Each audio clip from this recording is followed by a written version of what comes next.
Non, ça ne vous donne pas l'animateur.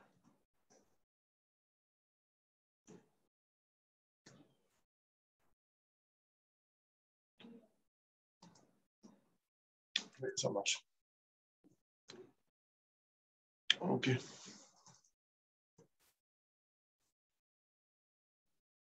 OK, ça marche. Allez, tout de suite.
Ça va, Dina?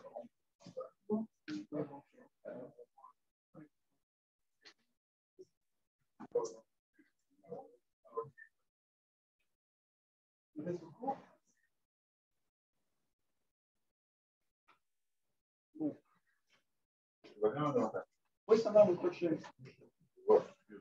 Non.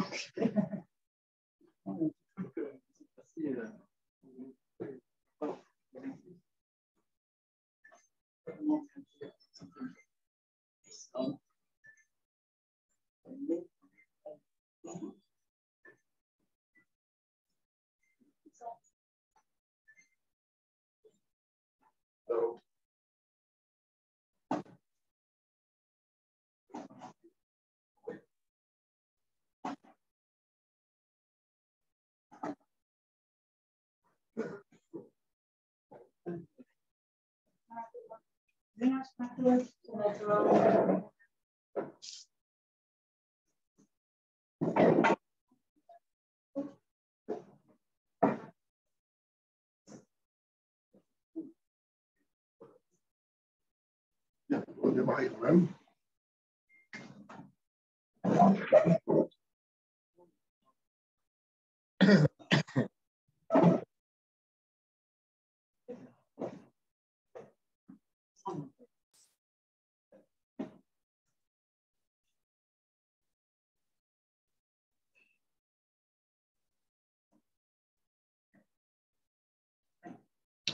Bien, on a démarré la dernière fois le Perek Yud-Bet, qui est en vérité le premier chapitre. On est au 12 déjà.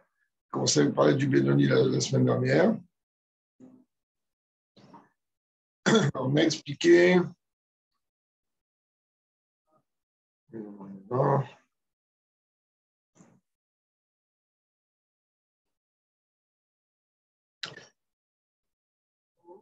en vérité, le chapitre 12, lui, il représente le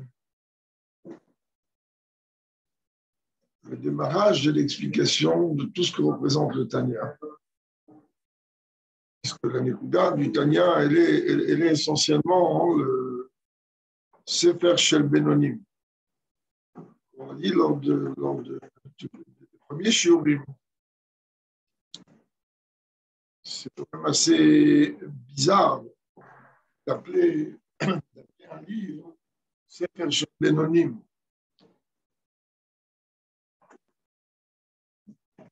Imaginez qu'on vienne dire à quelqu'un qu'une personne elle a une proposition de Shidour et que la personne demande comment il est ce parcours, comment elle est cette jeune fille, il y a un moyen. On va dire ça. Personne va se sauver. L'expression de Benoni, a priori, représente quelque chose qui n'est pas forcément de plus positif. C'est exactement aussi comme si on va dire, peu importe, sur n'importe quelle situation, on va répondre ses moyens. Le sœur, il va noter un élève, dire comment c'était l'examen, moyen. Et pourtant, de ce qu'on a vu la semaine dernière, on s'aperçoit que ce n'est pas si moyen que ça, le Benoni. Ce n'est pas seulement que ce n'est pas si moyen que ça, c'est que, à la limite, si on doit rêver un jour d'un niveau qu'on aimerait atteindre et qui serait, on va le voir un peu plus loin, dans nos capacités, eh bien, on rêverait d'atteindre le niveau du Benoni. C'est quelqu'un, comme on l'a vu la semaine dernière, et là on a, avec l'aide de Dieu, continué dans ce sens, qu'à n'importe quel moment de sa vie, il n'y a pas de avéra pour laquelle il est pénalisable, ni en parole, ni en pensée, ni en acte. Et on a expliqué que même si il pourrait arriver au Benoni d'avoir une défaillance, en règle générale, d'abord, les défaillances du Benoni, on se les souhaite matin, midi et soir, c'est en aucun cas Dieu préserve une défaillance d'action, de parole. Peut-être qu'il pourrait y avoir une défaillance dans la pensée. Et encore, automatiquement, il rejette cela, il nettoie cela, il répare cela, ce qui veut dire qu'à aucun moment, oui, c'est peut-être à la limite, je n'ai vu ça écrit nulle part, donc ça n'engage que moi, à la limite, je pense qu'ils sont même plus rares que les tzadikim. En règle générale, un Benoni est quelqu'un que l'on va pas croiser comme ça. C'est pas quelqu'un qu'on va... Sans compter, comme il va expliquer, ce qui rend beaucoup plus compliqué encore la situation, c'est que pas tous les moments, et on s'est arrêté sur ça la semaine dernière, pas tous les moments sont identiques chez le Benoni.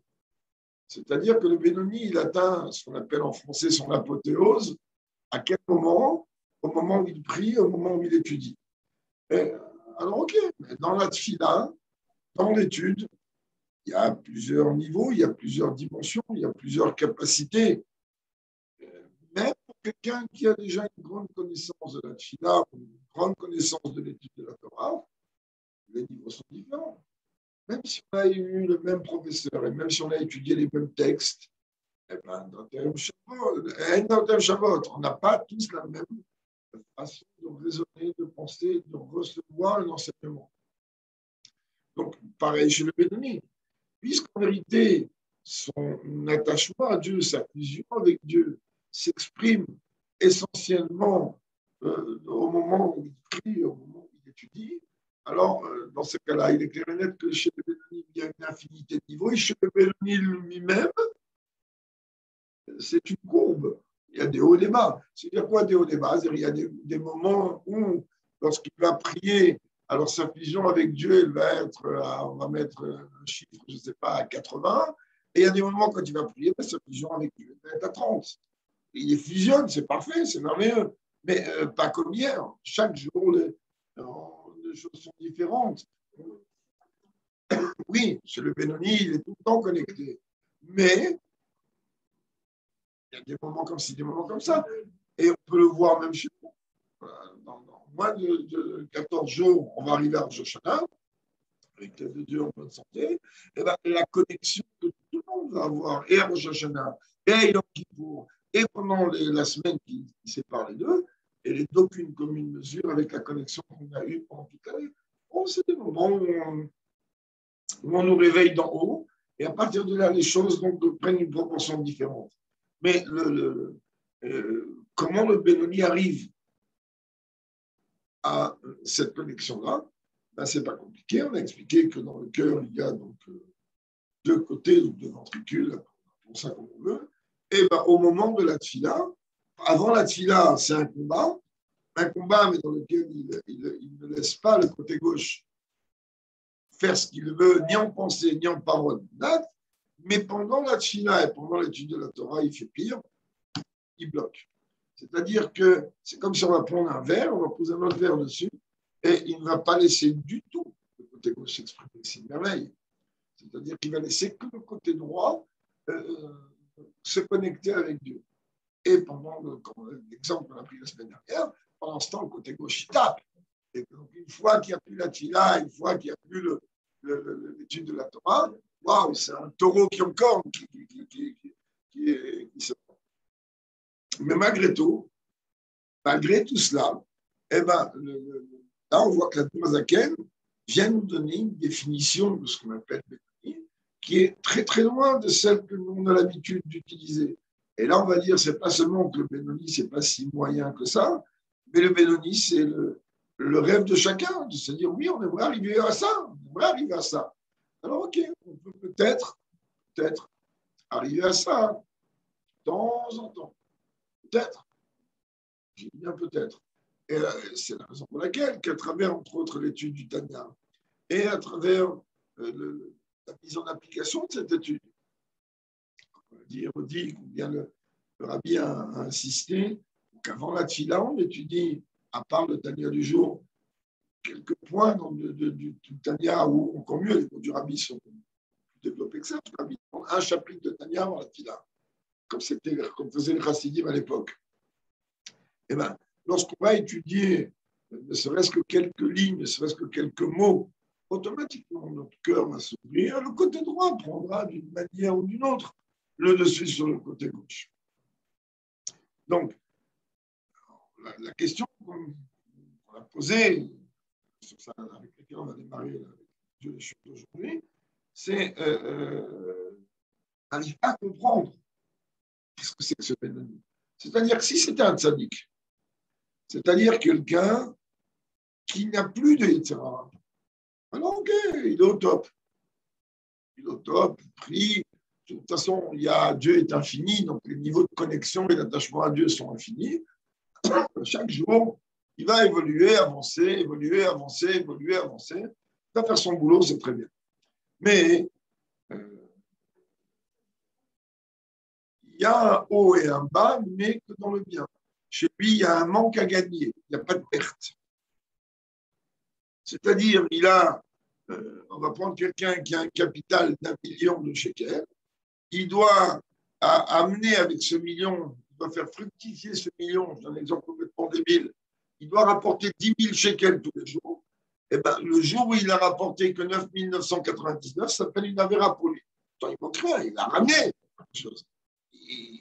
Il a une capacité. La capacité que nous, on a, elle aussi, elle est analysée par Dieu. Et on ne peut pas dire à Dieu, ah ben non, écoute, non, tu as une capacité de faire cela. Regardez un exemple simple. La capacité de rester s'asseoir, étudier, elle est totalement différente chez l'un et chez l'autre. Il y a des personnages, des rabbinim, grâce à Dieu, comme le fils de Mme Matal, ils sont capables de rester étudier du matin jusqu'au soir. Du matin jusqu'au soir très tard. Ils enseignent du matin jusqu'au soir. C'est parfait. Il y en a d'autres qui enseignent beaucoup moins. Il y en a d'autres qui sont les élèves ou qui apprennent. Ils ne peuvent pas rester plus d'1 heure assis avant d'écouter un cours. Déjà 1 heure, il faut lui mettre une médaille.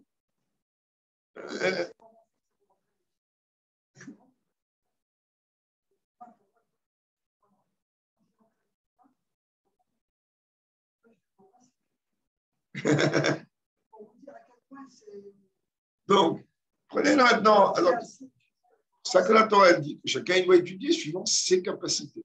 Et les capacités de l'un ne sont pas celles de l'autre. Donc, imaginez maintenant un instant que quelqu'un, il a une capacité d'étudier qu'une demi-heure par jour. Okay, c'est tout ce qu'il peut. Il ne peut pas plus. Ça n'a rien, il peut être ailleurs. Un autre, il a une capacité d'étudier 6 heures par jour. Il a les moyens de ça. Il comprend, il n'a pas besoin de quelqu'un derrière pour lui expliquer comment ça les femmes. Il comprend, il a les capacités et il a le temps. Alors, on va prendre le cas que celui qui a 6 heures de capacité, il va étudier 3 heures. Celui qui a une demi-heure de capacité, il va étudier 26 minutes, 20 minutes. Alors, on va dire maintenant, un, il a étudié 3 heures, l'autre, il a étudié 20 minutes. Celui-là qui a étudié 3 heures, il a plus de mérite que celui qui a étudié 20 minutes. On dit faux. Celui-là qui a étudié 3 heures, il n'a exploité que 50% de ses capacités, donc il est pénalisé. Celui-là, il a utilisé 90% de ses capacités, même s'il n'a étudié que 20 minutes. Donc en vérité, les capacités sont différentes chez chacun. Et chez les tzadikim, c'est pareil. Chaque jour, chez le tzadik, il construit sa journée. Il doit faire les efforts nécessaires pour ne pas perdre le moindre instant de la journée. Mais quand on dit perdre chez un tzadik, pas du tout d'avéra ou de pensée ou de parole.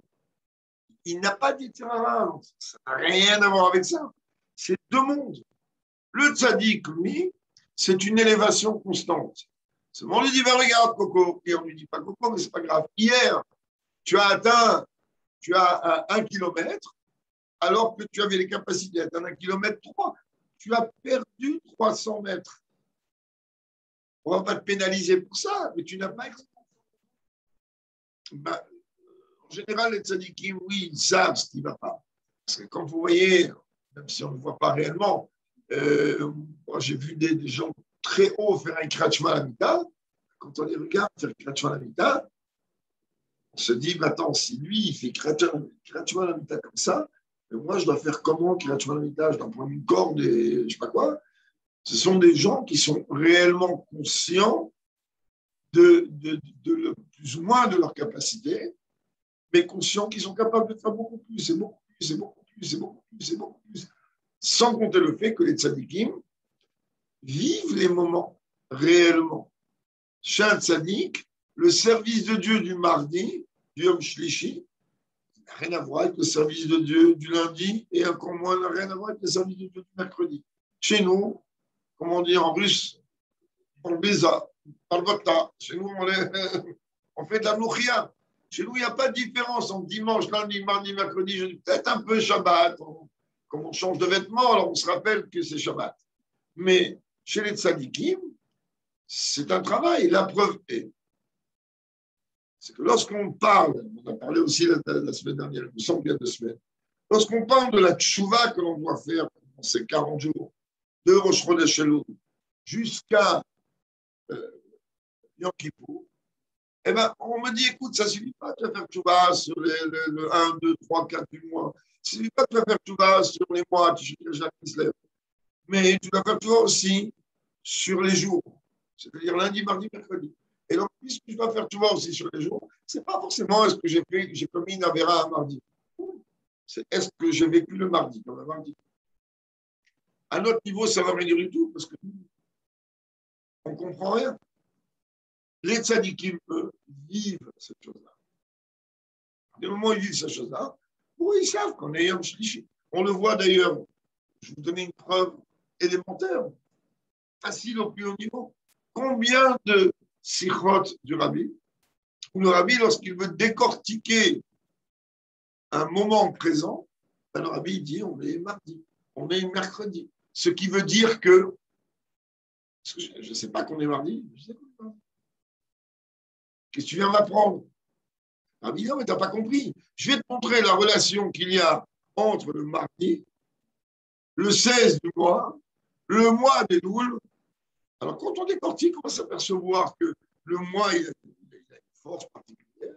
La date du mois, elle a une force particulière. Et le jour et l'ensemble des croix. Parce que pas toujours le 16 et Loul va tomber à mardi. Donc, ben oui. Donc, eux, les tzadikim, leur travail, il est dans le détail du détail du détail, et il est aussi par le fait de pouvoir exploiter au maximum de leur capacité. Et chaque jour, ils se surpassent. Et quand c'est infini, Moshe Rabbeinu, il est depuis 3353 ans au Gan Eden, ou je ne sais pas trop où, ça c'est son problème à lui, c'est pas bien, et il étudie la Torah jusqu'à maintenant, et il évolue jusqu'à maintenant. Moshe Rabbeinu, qu'est-ce qu'il a besoin d'évoluer? Qu'est-ce qu'il a besoin d'étudier? C'est infini. Ça, on peut comprendre chez les tzadikim. Maintenant, un Benoni, on ne comprend pas. Tu es en train de me dire qu'il a un Yetzirah, et pas seulement qu'il a un Yetzirah, il a un Yetzirah qui est proportionnel à son Yetzirah. Donc, puisqu'il est déjà à un niveau très haut, donc ça cogne d'une façon très forte. Le Yetzirah, oui, il s'exprime dans son corps, mais il n'atteint rien. Alors, le pauvre petit, comment on fait? Comment il fait, le Benoni, pour ne pas laisser le côté gauche, etc., investir ni ses pensées, ni ses paroles, ni ses actes. Oui, c'est pas que ça. Vous comprenez qu'un Benoni, il n'y a pas, comme on va le voir, de Bitum Torah, c'est-à-dire qu'il n'y a pas une milliseconde dans la journée qui n'est pas utilisée pour le service de Dieu ou pour l'étude de la Torah. Un Benoni, c'est quelqu'un qui ne peut en aucun cas, sinon il est appelé rachat, se mettre en colère, quoi qu'on lui fasse. Quoi qu'on lui fasse. Oula, oula. Les gens qui peuvent casser des volants de voiture, qui peuvent ne sais pas quoi faire. Il y a même des grands maîtres qui sont vraiment des grands maîtres, mais on les a vus se mettre en colère. Alors déjà, ça soulève des questions. Alors, d'une façon, comment ça peut marcher? Comment il fait? Et là, le Moazaken va lancer une bombe qui, en vérité, est une phrase que tout le monde connaît par cœur. Et cette phrase-là, elle est d'une profonde, elle est très simple, tout en étant d'une profondeur extrême. Il répond, on va démarrer aujourd'hui le chiot, qui a moach shalit à la lèvre. C'est une phrase qui a fait une révolution dans le monde du judaïsme. Quoi? Et tu dis, bah oui, tu te demandes comment le Benoni il fait pour ne pas laisser son Yetzirah s'exprimer. Mais le Benoni, c'est pas un débile, c'est pas un fou. C'est un être humain. Mais moi aussi, je ne suis pas un débile et je ne suis pas un fou et je suis un être humain. Ouais, mais c'est ce que je te dis. Donc, de la même manière que Dieu il t'a donné un cerveau, tu n'es pas un animal. Quand tu ne veux pas quelque chose, tu ne fais pas. Tu sais dire non quand tu ne veux pas. Alors, à partir du moment où tu comprends que ton intellect, il est l'ordinateur central de tout ton corps, inclus du cœur. Il gère le cœur. Le cœur, il ne fait pas ce qu'il veut. D'accord que le cœur, il représente un des membres les plus importants, mais il n'est pas plus important que le cerveau. Le cerveau, c'est la salle des machines, c'est l'ordinateur. Et c'est lui qui va gérer. Donc, on te dit, d'où il apporte ça, le Mozaken. Même la page en Pintras. Le Zohar, il dit, dans Parashat Pintras, l'intellect domine les émotions, mais ne crois pas que ça domine les émotions uniquement quand tu vas avoir 65 ans, 70 ans, 80 ans, ou 120 ans, et où tu t'es battu pendant toute ta vie. Pas du tout. Dès ta naissance, Dieu, il a créé, juif en tout cas, essentiellement, avec une capacité de quoi que la constitution est voir chalit à la lèvre. Et ça, on oublie. Combien de fois on a dit je ne peux pas? Il y avait tout un cycle pour connaître le Baal Shem Tov, que le Baal Shem Tov montrait très, très, très souvent à ses élèves des événements de la vie. Et à travers les événements de la vie, il sortait de là des enseignements interminables. Comme un jour, il les a sortis dans la forêt où il allait souvent, on en a parlé encore les amis Shurim, et il s'est arrêté. C'était une journée d'hiver avec moins 30, moins 40 degrés, ce qui est très courant aussi, dans plein de forêts. Et le Baal Shem Tov était en train de regarder quoi? Un goy qui était en train de scruter, de graver sur de la glace une avodah zara.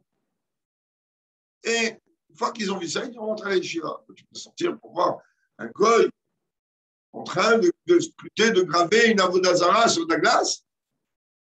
Et comme ils savent très bien que le Baal Shem Tov, il nous dit que tout ce qu'on voit, tout ce qu'on entend, il faut tirer un enseignement. Quel enseignement je dirais? Le Baal Shem Tov dit l'enseignement est très simple. La Torah est comparée à l'eau. Si on vit la Torah comme du glaçon, on peut devenir idolâtre. Si la Torah froid, ça par automatisme, par froideur, eh ben, d'ailleurs, le Rabbi ramène ça dans Yom Yom. Entre la froideur et l'hérésie, donc entre la froideur et la Avodah-Zara, il n'y a qu'un chemin. Un juif qui sert Dieu exclusivement et uniquement par automatisme et par froideur, il est à deux doigts de la Avodah-Zara. Torah est une Torah de vie. Et donc, elle doit se faire d'une façon avec chaleur. De la même manière, une fois, il y a un gars qui était rentré et qui voulait que les élèves de l'Yeshiva sortent l'aider et qu'ils ont dit qu'ils ne voulaient pas se lever, ils étaient occupés à l'étude. Et le gars, il leur a dit, c'est pas que vous ne pouvez pas, vous ne voulez pas. Le Baal Shem Tov dit, ça c'est toute la base de la chassidut. C'est pas qu'on veut, c'est pas qu'on veut pas. C'est pas pendant qu'on peut pas, qu'on ne veut pas. Parce que quand on veut, on peut. Et d'avoir au Medinarazon. Et pourquoi? Moi, je ne suis pas un animal. Je ne suis pas un robot. Je suis un être humain. Et Dieu, il m'a créé un cerveau. Et ce cerveau, depuis ma naissance, depuis ma venue au monde, c'est lui le patron dans le corps. Et que ce cerveau, très souvent, on le pollue. Et à partir du moment où on le pollue, parce qu'on voit, parce qu'on entend, parce qu'on vit, donc automatiquement, qu'est-ce qu'on fait? Lorsqu'il veut réellement donner les bonnes instructions, on ne le laisse pas réellement. Car l'homme est créé de cette manière. Chez Kol Adam, mot simple, mais extrêmement puissant. Car tout homme, Yachol Birtsono Shebemocho, il peut, au travers de sa volonté, se trouve dans son cerveau, car c'est la volonté qui va venir tout simplement provoquer que le cerveau va donner l'instruction de faire ou de ne pas faire. Et il t'appelle, ah, le cœur, il a envie. C'est le cœur. Le cœur, ce n'est pas lui le patron. Le patron, c'est le cerveau. Et donc, si mon cerveau, il me dit, ben, je ne veux pas de cette pensée, je ne veux pas de cette parole, je ne veux pas de cet acte, le cœur, il peut vouloir désirer ce qu'il a envie. Et il dit, ou la siardato les gammes, mettez votre libo et lève vers les gammes. Et il est capable, ou bifra, et en vérité, on a la capacité de faire un switch de l'idée et la proposition la plus tordue que le côté gauche du cœur peut émettre ou désirer envoyer au cerveau, passer à l'idée la plus kadosh qui puisse. Car si on regarde les termes ici de Zaken, essentiellement on avait parlé, une pensée, on ne combat pas. On oublie, on la remplace. Si Ardato, tu l'oublies et tu la transformes en Kedusha. C'est-à-dire qu'à partir du moment où tu vois qu'il y a une pensée négative, je préserve, qui brûle dans la tête, combattre, on est perdant. Ça rien. On la transforme. On la transforme. Cas pareil, ils disent, décisionnaire séparate. Il dit qu'au moment où un juif il fait le Shema Israël, c'est le moment de la fusion avec Dieu la plus grande. C'est en général un des moments où les Tzerara, il attaque aussi beaucoup. Il dit comment il fait? Il dit, ben, c'est pas compliqué. Si il n'arrive pas à gérer les idées qui lui traversent la tête pendant le Shema, il n'a qu'à mettre la photo de son maître devant lui. Certains vont dire, mais ça va pas, je fais Israël avec la photo de son maître. Eh bien, ce n'est pas un Lubavitch qui a pareil. Eh bien, lui, il dit, ben, ça va t'aider à quoi? Et il rapporte un verset de la Torah. Tes yeux verront tes maîtres. À partir du moment où les yeux ils vont voir un maître, il y a un switch qui peut se faire. Et à partir du moment où ce switch il peut se faire, donc il doit se faire. Et l'une des nécoudotes assez intéressantes qui est rapportée ici, c'est que la Zaken veut venir nous faire rappeler qu'on a une volonté. Cette volonté, elle est dans notre cerveau. Si on va la laisser s'exprimer, et surtout dans le bon sens, on va être gagnant. On va être gagnant vraiment. Et on peut. On peut. Il n'y a pas, je ne peux pas. Ça n'existe pas. Il y a, je ne veux pas. Ok, tu veux pas. Ceci dit, je vais dire, mais quoi, tu veux que je te porte, je te prouve des dizaines et des centaines de situations dans lesquelles ça m'est impossible. Oui, c'est impossible parce que tu n'éveilles pas une volonté de surmonter ce que tu as devant toi. Et donc, automatiquement, il te semble que tu ne peux pas.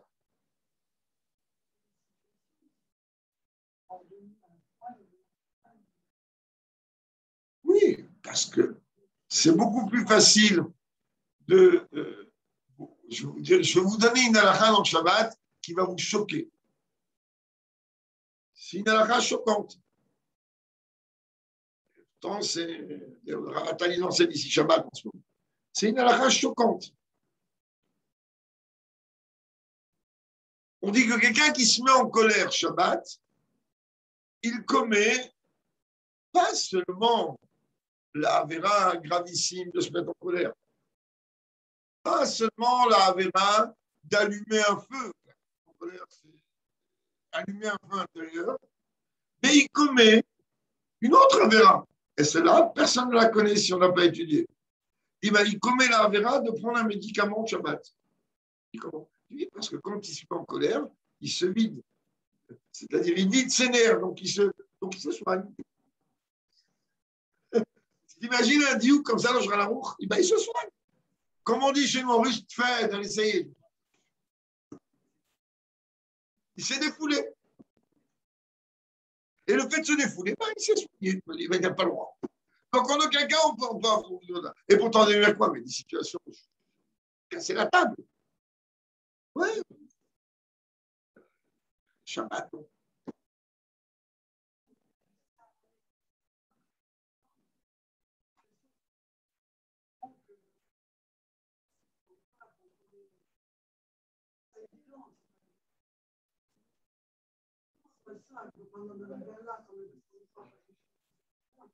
Mais ça dépend, il y a des degrés de colère et des degrés, c'est pareil dans tout. Degrés. Est-ce que, voilà, il y a des situations qui parfois, malheureusement, quand on est excédé par les préparatifs, on est. Je vais vous dire une chose. Moi aussi, je me mets en colère. Moi, je ne suis pas une référence. Mais moi aussi, je me mets en colère. Je ne dis pas que c'est un jeune enfant, c'est facile. C'est pas facile du tout. C'est pas facile du tout. Mais la Zaken me dit, sache-le et intègre-le. Tu as les capacités de. Il y a encore une histoire qui est rapportée d'un enfant qui tient une sucette dans la main et qui se met à pleurer. Il marche avec son père lui tient la main, le gosse il a une sucette dans la main. Un ami du père, un monsieur qui est là et qui dit à l'enfant, devant le père, pourquoi tu pleures? L'enfant au début il ne répond pas. Monsieur insiste, apparemment il connaît le père et l'enfant. Et l'enfant pleure avec beaucoup plus de larmes et lui dit, parce que je veux une sucette. Dans la main. Il dit, mais mon père, il ne veut pas que je la mange. Ça, c'est un enfant bien éduqué. C'est un enfant bien éduqué. Ça veut dire qu'il pleure, mais il ne va pas contre la volonté de son père. Et là, alors, ok, se mettre en colère. Okay, on va pas en colère. C'est une des choses peut-être les plus graves. Ça paraît fou, mais qui a votre méforage. Quand la cohesse, Keilu Oved Avodazara. Que tout celui qui se met en colère et qui s'emporte, c'est exactement comme s'il est en train de pratiquer l'idolâtrie. Mais quel rapport en colère? Eh bien, on dit, mais non. Comprends une chose, si tu te mets en colère, ça veut dire que tu es en train à ce moment-là de renier qu'il y a un créateur ou qu'il y a Dieu qui t'a mis dans cette situation. Toi, tu penses que tu es au-dessus de tout ça. Alors, la question a été posée ici, en général, je ne fais pas attention, mais là, j'ai vu qu'il y a une question qui a été posée. Comment on peut dire que réellement, quand on veut, on peut? Alors, on a déjà expliqué ça la dernière fois, mais on peut le réexpliquer. Oui, quand on veut, on peut. Quand on veut, on peut. Même si on n'y arrive pas. La seule chose qu'on n'arrive pas, en fait,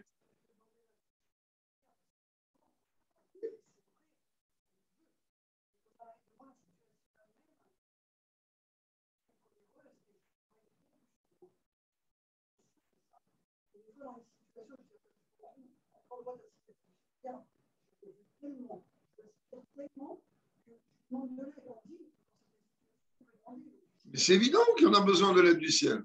Je vais vous expliquer. Il y a une histoire et un exemple que je racontais peut-être plusieurs fois et même ici. Une histoire aussi connue. Vous savez très bien que Napoléon a voulu conquérir la Russie. Il ne faut pas croire. Les choses ne se font pas comme nous on imagine. Il y a un bon Dieu là-haut qui gère les choses et il y a des tzadikim en bas qui gèrent aussi les choses. Il y a eu une réunion des tzadikim de Russie, dont la Zaken faisait partie de cette réunion. Et ils ont dit, on va prier pourquoi? Shoshana approche. Est-ce qu'on va prier pour que Napoléon perde la guerre? Ou est-ce qu'on va prier pour que Napoléon y gagne la guerre? Et ils ont mis sur la table les pour et les contre. La quasi-totalité des tzadikim présents ont dit on veut que Napoléon y gagne la guerre. Moi, Zaken, il a dit Napoléon, il perdra la guerre, je ferai tout pour qu'il perde la guerre. Car Napoléon, certes, va amener une illusion de liberté, mais il va détruire le judaïsme. Comme d'ailleurs, quand il a fait, je ne vais pas ouvrir le débat, en maquillant, c'est lui le premier qui a institué le consistoire central. Mais à la base, c'était quoi? C'était gérer le judaïsme. Je ne dis pas que le consistoire aujourd'hui est un problème, loin de là. Mais je parle de l'idée napoléonienne. C'était une manière de vouloir gérer le judaïsme. On voit concrètement que Napoléon a perdu la guerre. Tadmour Azaken, apparemment, il a tapé un peu plus fort sur la table que tous les autres. Mais l'une des stratégies que l'Admour Azaken a utilisées dans le sens matériel, c'est sûr que c'est les tfilotes et la volonté de Dieu qui a fait que. Mais on ne peut pas rester les bras croisés comme ça et attendre que Dieu fasse. On est obligé de faire quelque chose matériellement. L'une des choses qu'il a faites, c'est qu'il a pris un de ses chassidim et il lui a dit tu vas t'enrôler dans l'armée napoléonienne, tu vas te dire que toi tu es prêt à aider et tu vas amener tu vas espionner. Un espion.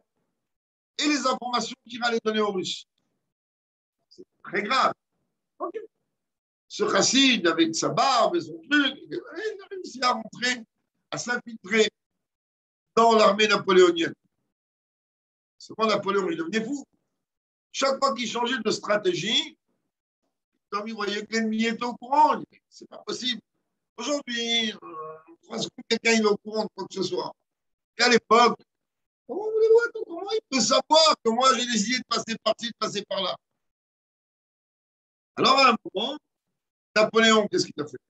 Il a dit, je ne sais pas qui, quoi, comment, mais ça ne peut être que ce groupe de personnes. Et parmi le groupe de personnes, il y avait le chassid. Alors, il les a mis comme ça en rang. Il a chargé le pistolet et il a commencé à passer devant chacun. Et il regarde comme ça chacun. L'analyse, c'est lui, c'est pas lui, c'est lui, c'est pas lui, etc. Et évidemment, évidemment, quand il passe devant le chassid, comment voulez-vous contrôler une peur comme ça quand on sait que là, il n'y a pas d'échappatoire, il va se prendre une balle dans la tête dans le meilleur des cas, sinon il va être torturé dans les tortures les plus horribles qu'il puisse y avoir. Donc, même si il ne va pas venir dire quoi, comment ou qu'est-ce, mais le cœur, je ne peux pas le gérer, moi. Si j'ai peur de quelqu'un quand je le vois, même si je veux, a priori, eh ben, mon cœur, il va faire boum boum. Si je vois quelqu'un que j'aime, même si je ne veux pas, mon cœur, il va faire boum boum. Alors, il s'est dit, mais il va passer pour moi. Ça va faire boum boum. Seulement, lorsqu'il a vu Napoléon s'approcher, il s'est rappelé de cette phrase. Moach, chalit, à la lèvre. Et il a réussi à contrôler et à gérer ses pulsions cardiaques.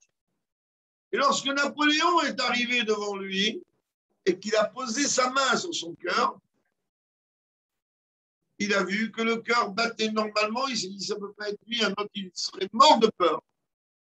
Donc, moi, chalit à la lèvre, ok, c'est peut-être pas si facile que ça, mais on peut. Et si on peut, on doit. C'est pas compliqué. On peut. On peut vraiment. Et l'exemple que j'avais pris la dernière fois, et je vais le reprendre pour répondre à la personne qui a posé la question par message. Dans un des Mahamarim les plus compliqués et les plus longs, on a vu récemment dans Yom Yom, une unité de Mahamar qui a pris plus de 2 ans et demi, plus de 144 Mahamarim, ça s'appelle un Emsher. le Mshech du Rabbi Rachab qui s'appelle Aïnbet. On l'appelle Aïnbet par rapport à l'année. Tafresh Aïnbet. Ce Mahamar-là, qui est en fait 3 volumes, c'est un Mahamar d'une profondeur hors norme, vraiment hors norme. Pour vous donner une idée, des gens comme nous qui n'avons pas les capacités réellement de rentrer dans ces profondeurs, ça nous a pris 1 an et demi pour faire 6 lignes. Ce n'est ni un exemple d'une exagération. Une profondeur. Ce Mahamar-là, en compte, il commence par nous expliquer qu'est-ce que c'est que la volonté. C'est quoi la volonté? Alors on a étudié, shiur après shiur. À un moment, quelqu'un m'a dit au shiur, mais ça veut dire quoi d'avoir ben miknat? Ça veut dire quoi concrètement que rien ne se tient devant la volonté? Je veux, je ne peux pas. Je dis non, tu ne veux pas. Mais tu ne veux pas. Il me dit, donne-moi un exemple. Je n'ai pas d'exemple. Et j'étais dérangé par le fait que je n'arrivais pas à trouver quelque chose qui pouvait et l'apaiser et m'apaiser parce que je ne savais pas quoi répondre. Tard, je suis d'accord avec lui. Moi aussi, il y a beaucoup de choses que je veux et qu'apparemment, je dis je ne peux pas. Donc, je ne peux pas. Si je reste avec ce qui est écrit ici, là-bas, je ne peux pas vraiment. Et donc, j'étais dérangé. Ça m'embêtait. Je suis rentré chez moi, ma tête, elle travaille. Je suis encore un livre. Les réponses ne me conviennent pas. Il y a des réponses. Elles ne m'apaisent pas. Dès 2 heures du matin, je suis dans la bibliothèque. Je trouve des réponses. À 3 heures du matin, je reçois un coup de fil. Ça arrive assez fréquemment. Je ne l'avais pas choqué. Coup de fil avec un numéro français. Ok, je réponds. Oui, bonsoir, comment tu vas? Des gens, moi, que je connais de Paris. On ne te dérange pas? Non, à 3 heures du matin, pourquoi tu vas me déranger? Il n'y a aucune raison. Ah bon, c'est bien, alors ça ne me dérange pas, c'est bien. Bon, on avait une question. Ah, d'accord, quelle question tu as? En fait, moi, je n'ai même pas rendu compte que le bon Dieu m'a dit, écoute, tu as tellement bien prié, j'ai vu que tu as fait un effort à chercher, je vais te donner la réponse. C'est pas grave, à 3 heures du matin, tu es réveillé, on va te chercher. Ces jeunes-là étaient réunis ensemble en train de faire un petit format comme ça. Et quelqu'un a parlé d'une émission de télévision. Écoutez bien. Où l'émission est en train de parler de la force de l'hypnose. Qu'est-ce que pense la Torah sur l'hypnose? Je lui ai dit, tu sais quoi? Si tu étais devant moi, je t'aurais sauté au cou et je t'aurais embrassé. Et pourquoi? Je lui ai dit, regarde ta question, je répondrai demain, mais merci de m'avoir donné ma réponse. Maintenant, moi, je vais pouvoir dormir. Bien sûr, c'est ça l'Ishmaël, c'est clair. Maintenant, regardez. C'est élémentaire. Comme je l'ai dit, je ne parle pas des émissions clowns et des émissions rigolotes. Aujourd'hui, en Israël, par exemple, aux États-Unis, on fait des opérations chirurgicales d'1 heure ou 2 sous hypnose. Oui, c'est quand même dangereux si ce n'était pas fiable. Donc, ils ne prennent pas un clown. Quelqu'un qui est un véritable hypnotiseur. Donc, l'hypnose, on veuille ou pas, hein. L'hypnose, aujourd'hui, il y a beaucoup de clowns. Donc, il faut faire très attention à ça. Mais je rentrais sur le principe. Oui, mais oui, si on n'a qu'à faire à quelqu'un de fiable et de réel, donc l'hypnose, c'est très simple. Et là, vous allez comprendre, ça veut dire quoi d'avoir un maître d'hypnose. Le véritable hypnotiseur va prendre quelqu'un, je répète, je ne vois pas des clowns ou des émissions de télé pour faire du public, il va l'endormir. On va revenir sur le mot endormir dans quelques minutes. Il va l'endormir. Ensuite, il va lui dire, tu es maintenant, viens avec moi. Tu lui dis, rentre dans cette pièce. il va le rentrer dans une pièce réfrigérée de boucherie. Il fait moins 40 degrés. Il ferme la porte, il y a une caméra à l'intérieur. Non, il rentre dans leur chambre réfrigérée. OK. Et ça, c'est rien. Il lui dit, maintenant, écoute ma voix. Oui. Tu es en plein désert du Sahara, il fait 50 degrés à l'ombre. Vous voyez ce bonhomme transpirer, il fait moins 40, transpirer, se déshabiller. Et il étouffe de chaud. Mais comment tu peux étouffer de chaud? Il fait moins 40. Non, ton mort qu'il t'a dit, il fait 50 degrés à l'ombre. Il le réveille, il le sort, et il dit, ben voilà, on te montre la vidéo, voilà ce que tu as fait. Alors maintenant, vous allez me dire, mais c'est ça. Ben, c'est ça, une bête. À une bête, la Rabbi Racha nous explique c'est quoi le subconscient, le subconscient. Maintenant, vous allez me dire, mais c'est quoi? Alors, je vais vous montrer que pas du tout. Et là, vous allez comprendre encore plus quand vous dites quoi, moi, Shalita Lalem. Alors, vous allez me dire, mais attends, ce monsieur-là, cet hypnotiseur, il faut l'enfermer en prison. Et lui, j'ai les yeux, le baïonnet, non. C'est pour ça que le Rabbi Racha avait dit, on va le dire dans quelques minutes, une phrase. L'hypnotiseur, on va lui amener d'autres personnes, il va là, tu peux l'hypnotiser lui, il va essayer, il ne va pas réussir. Pourquoi? C'est très simple, il ne veut pas. Il ne veut pas. Non, l'autre, il ne veut pas, je ne veux pas que tu m'hypnotises. C'est pour ça, hein? C'est pour ça que le Rabbi Rachab, il dit, moi j'ai un remède contre toutes les maladies, sauf une, celui qui dit je ne veux. Donc on ne veut pas. Si on veut vraiment, on peut ressentir une chaleur de 50 degrés à l'ombre dans un frigidaire à moins 40. Donc vous voyez bien combien moi, Chalit à la lèvre, ça sent quand même tout petit effort de franchir. Et vraiment, on a réellement les capacités. Seulement, on ne veut pas se fatiguer. L'autre, il est face à Napoléon, il sait qu'il va subir. Et bien, moi, Chalit à la lèvre, il a dit à son cœur, est-ce que tu ne vas pas battre comme toi tu veux? Tu vas battre comme moi je veux. Sur du cœur. Et donc, on a ici un outil dont on n'a même pas idée. Merci mon Dieu, je t'abarre chez moi, qu'est-ce que Dieu nous a mis ici? Le problème est que cet outil-là, il est parfois pollué parce que le côté gauche, il envoie. Et donc, il ne peut pas. Il est pollué. Il faut nettoyer. Merci mon Dieu, il y a aussi le côté droit qui envoie des bonnes choses. Sans compter que le cerveau, il est en vérité l'endroit qu'on a vu de la résidence principale de la Neshama. Alors voilà pour aujourd'hui. J'espère que chacune a compris que voir Shalita l'élève, c'est un moussag, c'est une notion qui est en fait profonde.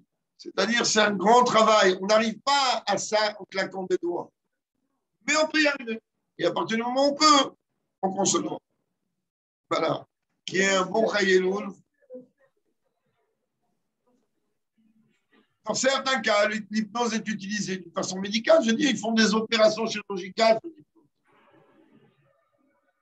Oui, mais je ne parle pas. Dans les émissions de télévision, c'est des émissions de show. Ils ont envie d'embrouiller un peu tout le monde. Donc, il y a on sait très bien que c'est de la rigolade. Mais il n'y a pas que de la rigolade. Il y a aussi des personnes qui sont capables de rentrer, mais que avec l'autorisation de notre subconscient. Et parfois, ils ne peuvent rentrer qu'à une certaine limite. Parfois, on leur ouvre les portes et ne font plus loin. Et ils arrivent à soigner des cas de dépression, de dépressifs merveilleux, sans rien faire, sans aucun médicament, sans aucun vaccin, sans rien du tout. Ben, ils rentrent là-bas dans cette partie du cerveau et ils arrangent, ils effacent, ils font ce qu'ils veulent. Pour soigner et pour aider, oui. Fais attention de ne pas tomber, Dieu préserve, c'est quelque chose, quelqu'un qui va utiliser ça C'est comme chaque chose dans la vie. Il y a le bien. Dieu écrit tout pour le bien. Dieu écrit tout pour qu'on le serve. Seulement, malheureusement, le mal, il utilise aussi ça. Les ordinateurs, Internet, c'est merveilleux. Mais malheureusement, c'est la plus grosse poubelle qui puisse exister. Et c'est merveilleux sans ça. Ben voilà, il y a plusieurs personnes qui sont ici, on a assisté au show de Tania. Ben, s'il n'y avait pas ça, ils n'auraient pas pu. Et d'un autre côté, c'est vrai que c'est aussi un problème. C'est vrai. Voilà. Je peux poser une question, s'il vous plaît? Je peux poser une question? Oui. Merci. Par exemple, quand on a envie de quelque chose et qu'on veut s'empêcher, alors on dit non, non, on ne peut pas. Je ne veux pas, je ne veux pas. Là, est-ce qu'on peut demander l'aide? Quand on demande l'aide d'Hachem, Hachem, aide-moi à dire non, aide-moi à ne pas faire cette chose ou quoi? Est-ce que Dieu intervient? On lui demande de l'aide. Pourquoi voulez-vous qu'il intervienne pas? Non, mais parce que vous dites que le cerveau, effectivement, c'est à nous à dire non. Oui, mais Dieu, il est le créateur du cerveau. À partir du moment où on lui demande de l'aide, il va aider à ce que le cerveau il va pouvoir dominer la pulsion du cœur. Voilà, très bien. Mais qu'on comprenne bien, hein, Dieu, il attend de nous que l'on se travaille. C'est-à-dire, il attend de nous que nous on s'habitue à évoluer, travailler, apprendre à dire non. En vérité, ce n'est pas apprendre à dire non. Tout le monde sait dire non, on l'a déjà dit. On sait nous tous dire non. Des fois, on ne dit pas non, c'est qu'on ne veut pas dire non. Que la vote. Voilà, madame.